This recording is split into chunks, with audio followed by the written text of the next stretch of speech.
Right now, you are living in a oligarchic society. Now, I am told by some pundits that the American people don't know what oligarchy is. I think they do. I was, for better or worse, actually worse, kind of pushed into the front row when Donald Trump was inaugurated. I was sitting about where you are sitting. Not a pleasant experience.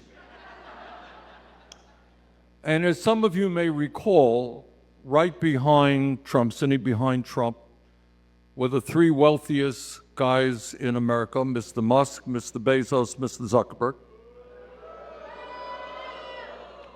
And then sitting behind them were another 13 billionaires that Trump had nominated to serve as heads of major federal agencies.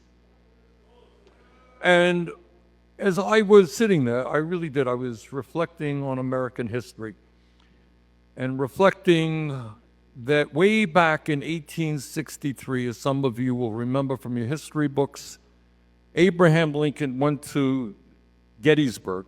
Then he was there a few days after that terrible battle where thousands of Union soldiers had died to put an end to the abomination of slavery.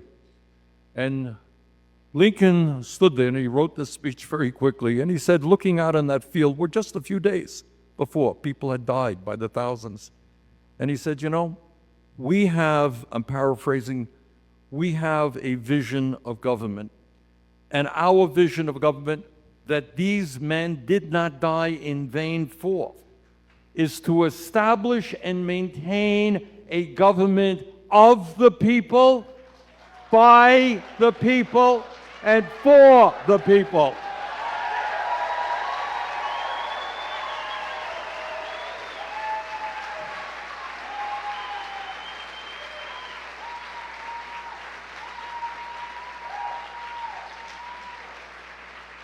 And as I sat at Trump's inaugural and I looked around, what it was clear to me is today we have a government of the billionaire class, by the billionaire class, and for the billionaire class.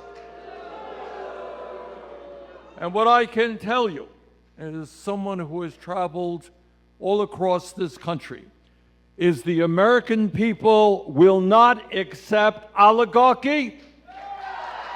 We will not accept kleptocracy. We will not accept authoritarianism. So that is what the struggle is about right now.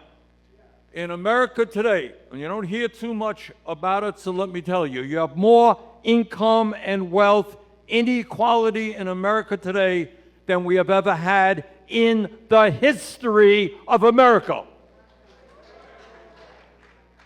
You have today one person, our friend Mr. Musk, who owns more wealth than the bottom 52% of American households. Now, you know, it's a funny thing, and this has a lot to do with who owns the media. What we get outraged about, what we get upset about, what we're allowed to get excited about, all right? If you step back for a moment and you say that in America in the year 2025, in the richest country in the history of the world, you got one guy owning more wealth than half the households of America, that is an outrage. That is unacceptable. That is not what this country is about.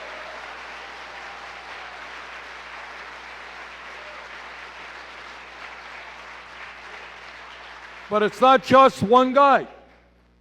You have the top 1% today, top 1% owning more wealth than the bottom 93%. You got CEOs of large corporations making 350 times more than their workers. The people on top today and have never, ever in the history of this country had it so good. what's going on for the working families of America. The truth is, and this is again what I'm trying to get across, is that the media doesn't talk about it, and my colleagues in Congress, by and large, don't talk about it. You are living in the wealthiest country in the history of the world. And yet, today, in Wisconsin, Vermont, all over this country, 60% of Americans are living paycheck to paycheck. All right, I grew up in a family that lived paycheck to paycheck, lived in a rent-controlled apartment.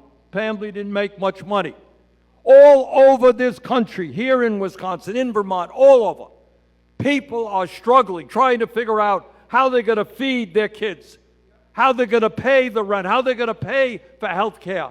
And maybe, dear God, will we have a few bucks saved for when we retire so we can live with a shred of dignity. This is the wealthiest country in the history of the world. 60% of our people should not be living paycheck to paycheck.